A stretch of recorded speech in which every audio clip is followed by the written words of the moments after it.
Good morning, I'm Larry Steinhouse, and welcome to Money Chat Now.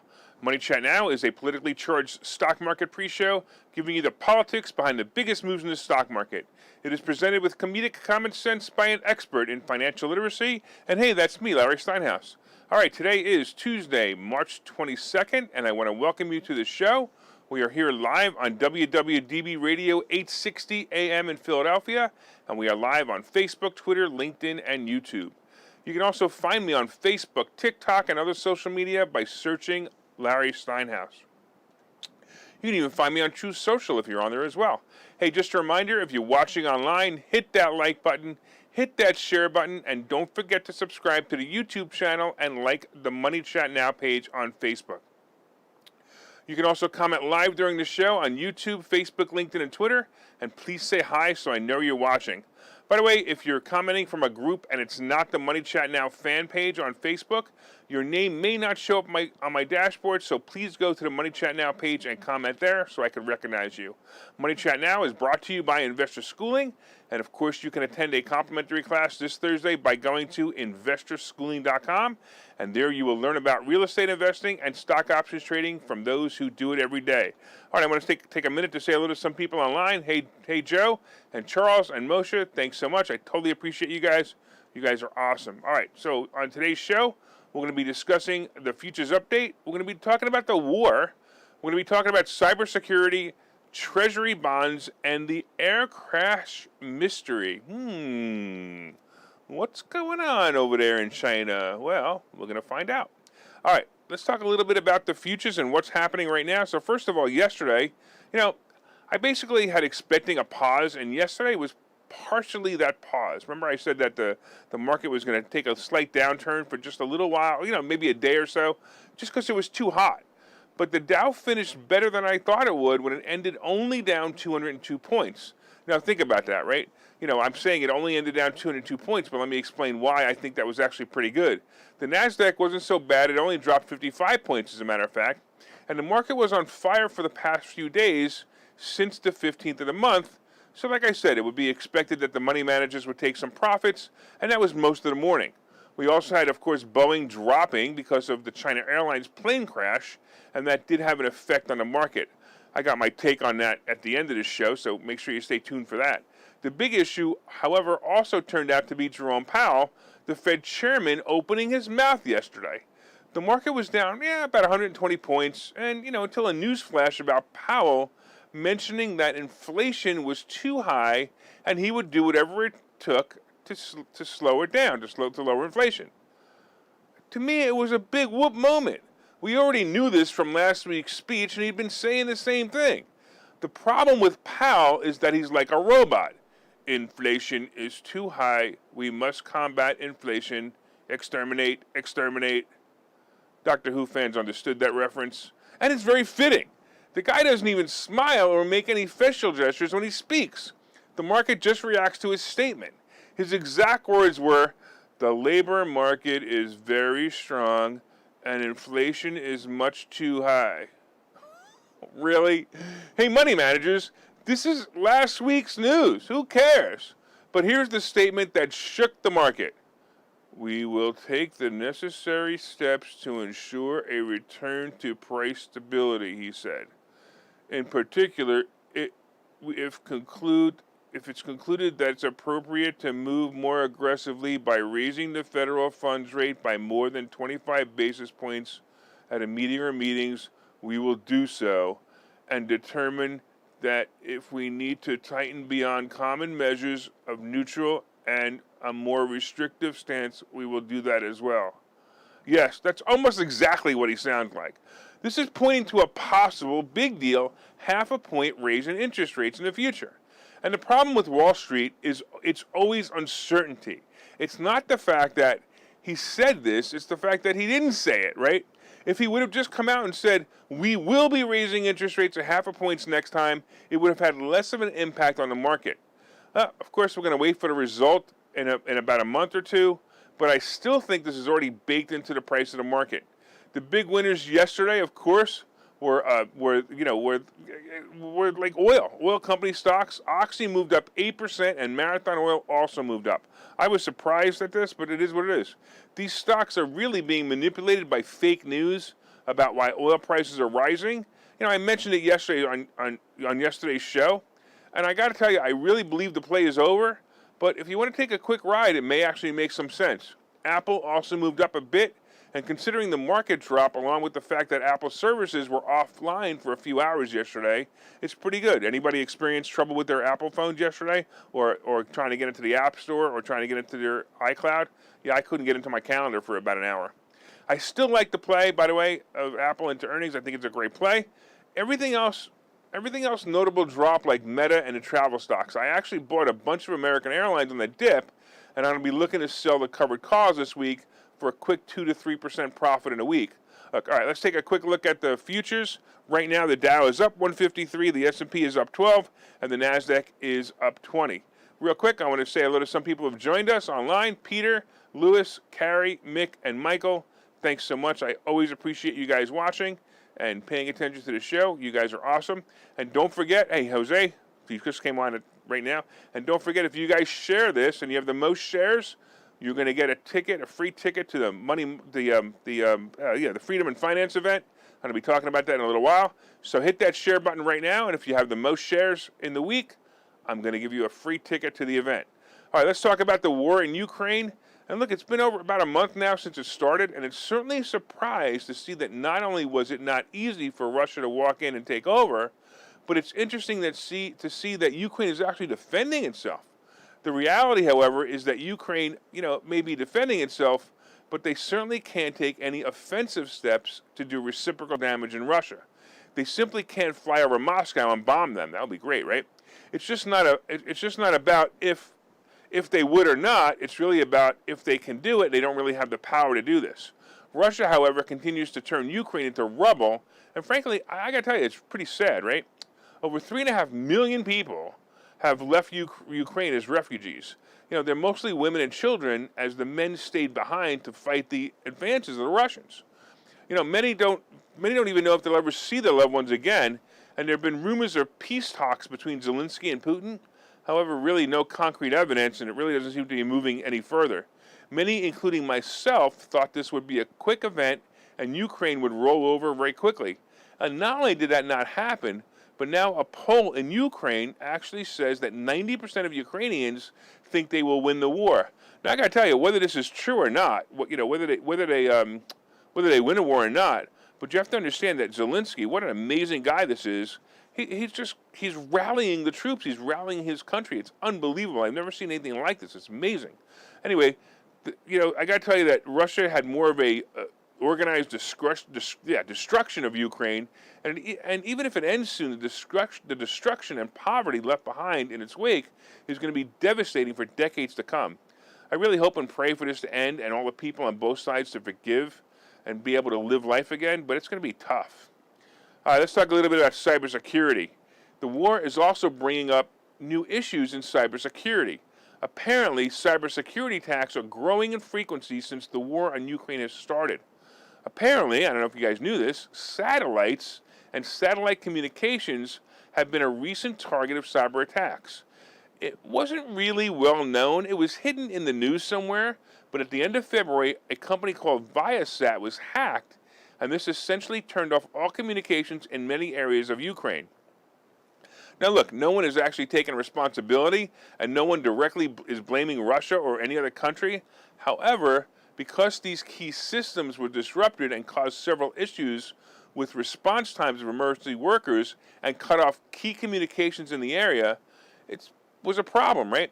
So the systems have been restored. However, this hack is once again bringing up the issue of how safe are systems that run on computers. You guys remember the year 2000, right? When 2000 was approaching, every day we got closer to the change of the millennium, the people running the systems with computers got more and more nervous. And I don't know if you guys remember this, but it's kind of funny. I remember it being around 1994, and I was working for a computer consulting company, and one of my clients asked me about what my company was going to do about the Y2K problem. I got to tell you, I looked at her, I had no idea what she was talking about. And I said, what do you mean? Y2K, what do you mean? And then she explained it to me.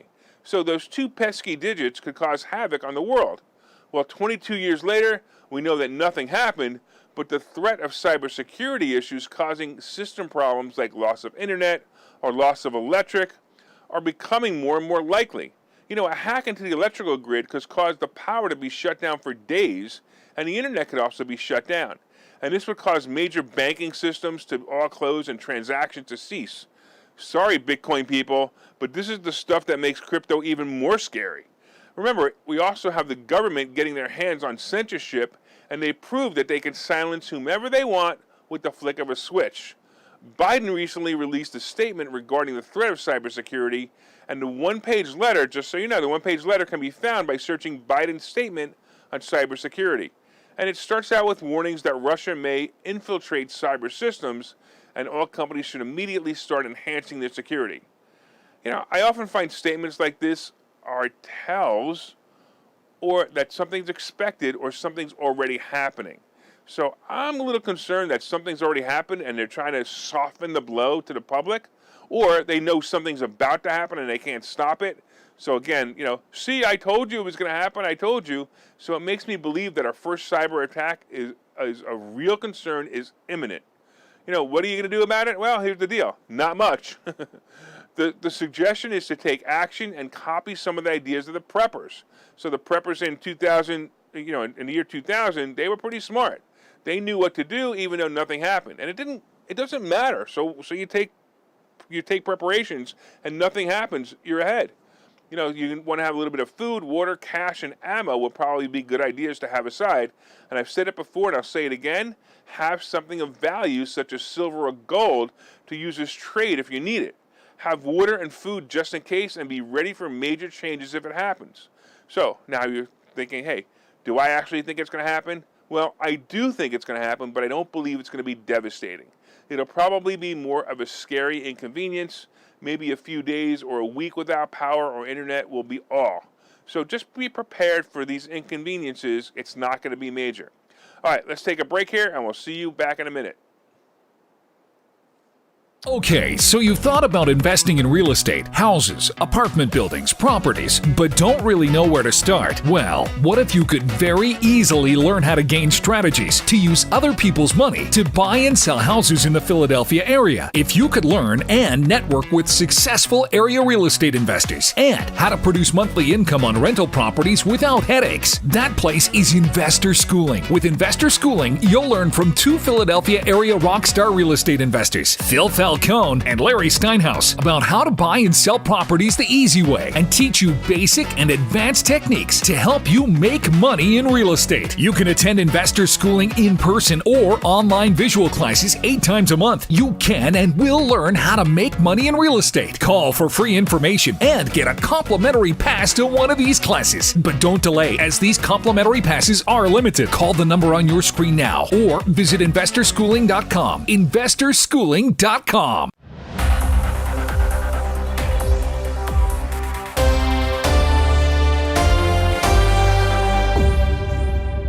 right, welcome back to Money Chat Now. I'm your host, Larry Steinhouse. And of course, if you'd like more information on Investor Schooling, you can go to investorschooling.com or call 866-424-2829, 866-424-2829. Hey, I want to thank you all for listening on WWDB Radio 860 AM in Philadelphia. And if you're watching online, please hit that share button so you can help your friends learn how to make more money. Don't forget, hit that share button because we're having a contest. The one with the most shares gets free tickets to the Finance and Freedom event. And we'll be talking about that in a little while. All right, don't forget, hit that like button. Let me know you enjoy the show. And you can also leave comments on Facebook, Twitter, LinkedIn, and YouTube. And I'll try to respond to them live. By the way, I had somebody said to me last night, who I saw it, they knew who I was, and they asked me how they can share it when they're listening on the radio. Well, you can't. So you got to go to Facebook and share it. So I thought that was a pretty funny question. But it is the truth. You have to go to Facebook, find me on Facebook, find the Money Chat Now page on Facebook, and you can share it from there. All right, so far, of course, we've been discussing the war. We've been discussing the futures update. The futures right now are up 176. The S&P is up 14, and the NASDAQ is up 29. We've been talking about the war, cybersecurity. Coming up, we have the Treasury Bond And we have the air crash mystery. I don't know. I'm becoming more and more of a conspiracy theorist every day. But of course, we also have today's picks and plays. Don't forget to hit that like button. And we just talked about it before. Don't forget to hit that share button. Don't forget to leave comments on Facebook, LinkedIn, and YouTube. And of course, if you are listening on WWDB Radio, be sure to set a preset to this station and listen every day at 7:30. And when you get home, look at Money Chat Now, and you could share it there, right? All right. I also wanted to let you know that I've been saying this before. I've been telling you about a great event we're going to be hosting at the Washington Crossing Inn in Bucks County. It's a Finances and Freedom event. Along with myself, we have the outspoken Bill Spadea as a keynote speaker, and we also have Doug Mastriano. And I'm telling you, Doug Mastriano, I don't care if you want him for governor or not. The guy is amazing. His story is absolutely amazing. I mean, I think he's going to make a great governor if he does win.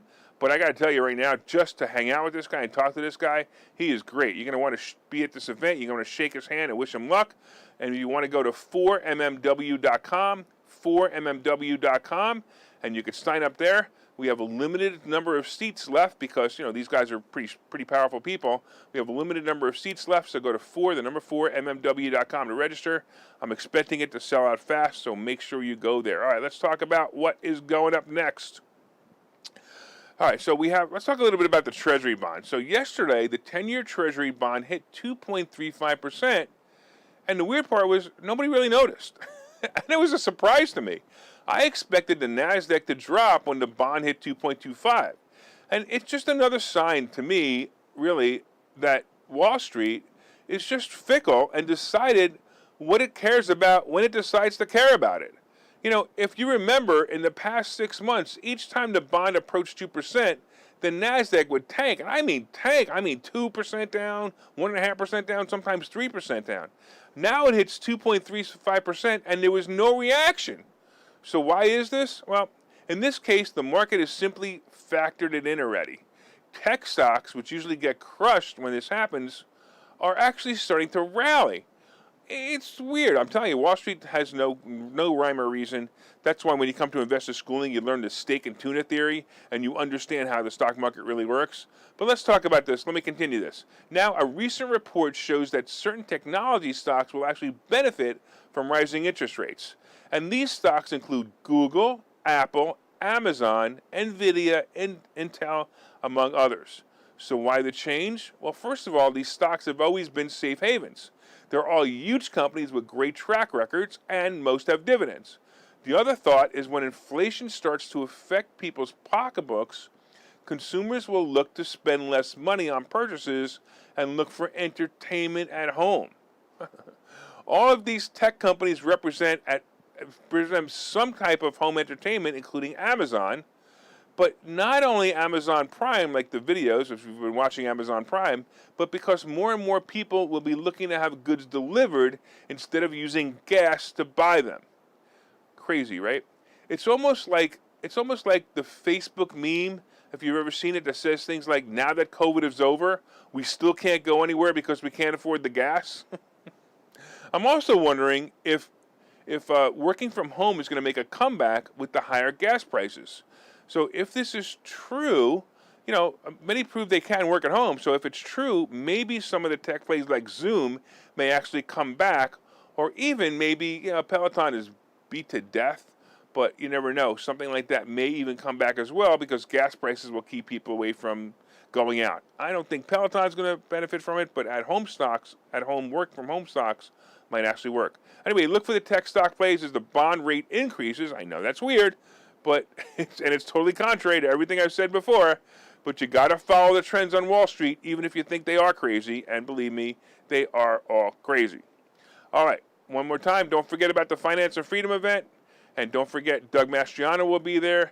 Don't forget Bill Spadea will be there. I'll be there. And also we have a bunch of guests talking about how to make money, how to borrow money from private investors, how to buy apartment buildings, how to syndicate apartment buildings. This is actually a really great event. So 4mmw.com, 4mmw.com. All right, let's talk about the air crash mystery.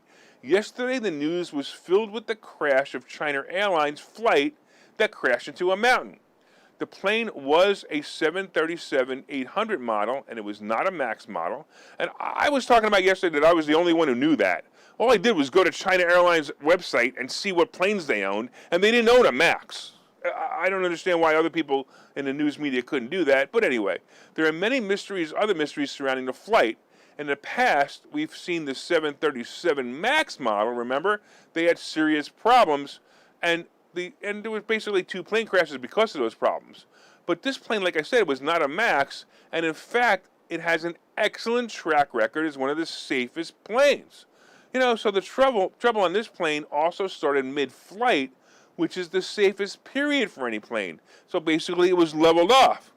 The plane apparently nosedived, and for 90 seconds, there was no communications from the pilot. This is a mystery starting to unfold for sure, or needs to unfold for sure. Here's another head-scratcher for all you conspiracy theorists. No manifest of the passengers has been released, and so far, no human remains have been found either.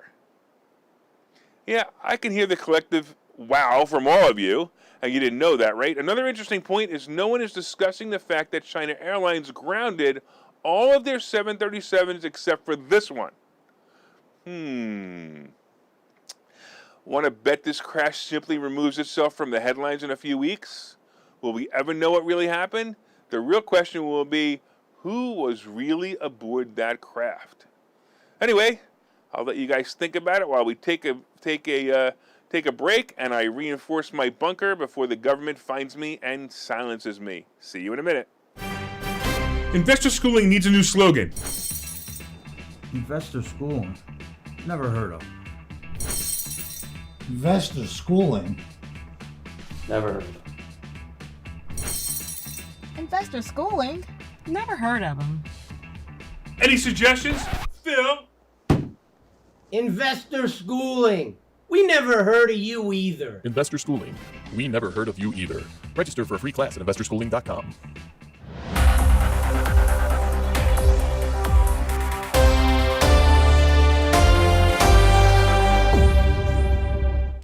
All right, welcome back to Money Chat Now.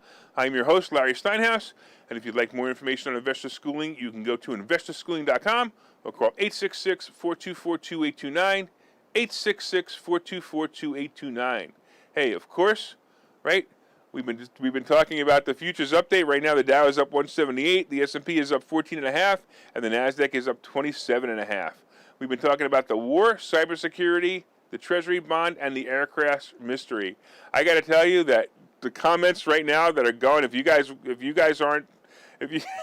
need to pay attention to the comments, everyone is all over that conspiracy theory about the aircraft. So keep the comments coming. They're great. All right, don't forget, we also have coming up, we have today's picks and plays, but hit that like button, hit that share button, let everyone know a great stock plays are coming by sharing this information. And of course, if you share it the most, you're going to get a free ticket to the money event, the Finance and Freedom event. And you can also leave comments on Facebook, LinkedIn, and Twitter. And if you're listening on WWDB Radio, set one of your presets to this station and listen every day at 7:30 for all you need to know about the politics behind the stock market. All right, let's talk about what's going on. So yesterday was probably the breather I had been expecting, as I mentioned earlier. We had a few great days in the market, so the money managers basically took some profits and also reacted to Powell's reiteration of interest rates rising. Today we do have the earnings report for Carnival Cruise Lines, at least I think. Every time they announce that they're going to have earnings report, it seems to not happen that day, but we'll see. This will also set the tone for travel stocks. You know, the stock has been beaten down by fear and government overreach from the scamdemic, and it should be rebounding. The earnings play, of course, the earnings report will, of course, be only part of the story. The real story will be the guidance. Remember that most cruise travelers are elderly, and the elderly is the group that's most frightened by the government for governmental fear tactics. And it's sad because so many of them are staying home dying watching television instead of enjoying the little life they have left on a cruise or vacation. I don't understand it. I mean, go out. Go out, enjoy yourselves. It's terrible what we're forcing people to do with fear. Well, we'll see how the industry reacts to this earnings report today. I do believe it'll be a good report, and I also think it'll help other travel stocks move up as well. American Airlines is probably my biggest investment at this time, and I got to tell you, I needed to go to 20 before May. It's getting closer, but there's plenty of time. I'm only a little nervous, right? All right, for most companies right now, it's a good opportunity to enter. We're approaching the next earnings season, which could boost most stocks. And as we approach their announcement dates, I think it's going to be really well. My favorites continue to be, of course, Apple, Meta, Google, Amazon, the travel stocks, including Boeing, by the way, which will be a great play as Wall Street forgets the plane crash yesterday. And did you ever notice that Wall Street does that? They just forget. They have such a short memory. Think about it. Wall Street even forgot there's even a war going on. The day the war started, the market tanked. Oil stocks are also rallying on the fake news that oil supply might be drying up. You know, crazy article mentioned this, but Wall Street believes it, or at least believed it was an opportunity to get back into the stocks. And it may have been. I still believe it's too late, but I did say that 15 points ago on Oxy, so maybe I was wrong. All right, today I expect the market to continue to move up. I also suggest to buy any dips. All the bad news has been factored in, and only good news will be coming. All right, on the crypto scene, by the way, it looks like Bitcoin had a great 24 hours. It's up about 5%, and Ether topped 2,300. You know, I've said this before, that crypto is often a tell of the market, so it could be a good sign for stocks. Gold and silver is kind of just sitting there. Nothing's really happening. It is, you know, it's around 19 and a quarter for gold, so that's not great, but actually it's pretty good compared to what it was a few months ago, but I'd like to still see it in the 2,300, 2,400. The Treasury Bond is at 2.35, and again, that was a surprise. We'll have to see where this goes. Hey, look, we all know that there's a new financial situation coming, so will it be a recession or just a simple downturn? If you want to survive, you should order my new book. Go to barnesandnoble.com and look up Money Hacks by Larry Steinhouse. Pre-order it, and I promise you will learn something. And hey, if you've been listening, my accountant actually confirms that it's going to be tax deductible. Or might be tax deductible. So go to barnesandnoble.com, order the new book, Larry Steinhouse Money Hacks. I promise you'll enjoy it. Don't forget to also sign up for the Freedom and Finances event. Go to 4mmw.com. There you will meet my good friend Bill Spadia, my other good friend Doug Mastriano. And I'm telling you, Doug Mastriano, man, he's going to be the greatest governor this state ever had. I would compare him to Ron DeSantis. That's how good this guy's going to be. So go to 4mmw, and you get to meet these guys, and you get to hang out with us and learn all about real estate. All right, I also want to thank the listeners of WWDB Radio in Philadelphia. I want to thank you for your continued support. Of course, my name is Larry Steinhouse. I am the host of Money Chat Now and the CEO of Investor Schooling. And from time to time, I own some of the assets discussed in the show. The opinions discussed on the show are solely mine, and no one has asked me to discuss them. I look forward to seeing you tomorrow. Make it a profitable day.